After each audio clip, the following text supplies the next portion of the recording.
My name is Barbara Rausch, and I'm a Global Account Manager with ePost Global. Thank you for joining us today for this session on international best practices.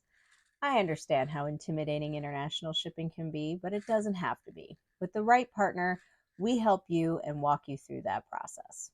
Now, I think the number one advice that I can give customers when it comes to their international shipping is to ensure that you have accurate data. And when I say accurate data, I'm not just talking about the accuracy of your addresses, which is very important, but also your customs declaration, because more and more countries are becoming more sophisticated with the type of systems that they're using for clearance, the type of laws that they're passing now to collect tax and duty, and ensuring that you are providing them the best information to make sure your customers aren't getting charged or overcharged for their tax and duty. So that includes your HS codes, providing accurate and complete HS codes. That is very important. It is a mandatory field now. You absolutely have to provide an HS code. So if you are not giving an HS code to your vendor, then your vendor is going to have to find that information based on the description provided. Now, for example, ePost Global has an HS code lookup. So if we have a customer that sends us data with no HS code or is missing an some digits in the HS code, our system will do an auto lookup. So it's all automated.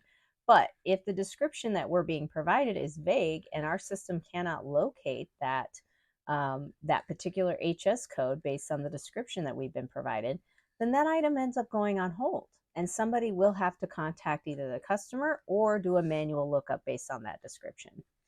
So that is why having accurate and complete data can really facilitate a more seamless process on the front end through processing all the way to the point of delivery.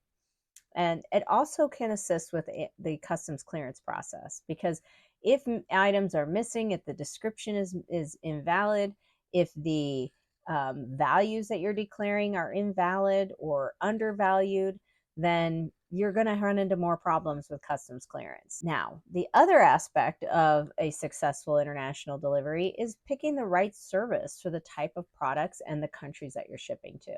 And that's where working with the right partner really does come into play as well. So, does your item, is it very low value? I mean, can it move through a postal method? Then yeah, then let's do that. Let's offer you postal solutions because your item values are low. Visibility is important. We can quote you both tracked or untracked solutions when it comes to postal options. When you have higher value items, though, I always recommend a trackable solution. And I also recommend DDP. So even drilling down into DDP versus DDU, determining because of these item values or because of the types of items I'm shipping, what type of service should I be using? Should I be using something with DDP, a track solution with DDP? Or because of my item values are on the lower end, that I'm comfortable with the DDU solution? And let me say that DDP does have a faster transit time. DDU packages definitely have more handling involved. It has to be scanned multiple times in order to determine has that customer made their payment. And once that comes back and when they scan it and it says, yep, payment's been made, then it gets released for delivery. So that can hold up the delivery of those packages and cause delays. So you need to be able to factor in what are those requirements? What is the value of these items? And does it make sense to use DDP versus DDU? Or do I want to send everything DDP because I know my delivery is going to be a little faster with that service? A lot of factors that come into play. And that's where working with your partner to help give you different options for different price points, giving your customer even the flexibility to choose something that might be a little more expensive, but give them a faster transit time. Maybe you want to give your customer those extra options, a good, better, best option. I always recommend customers do that.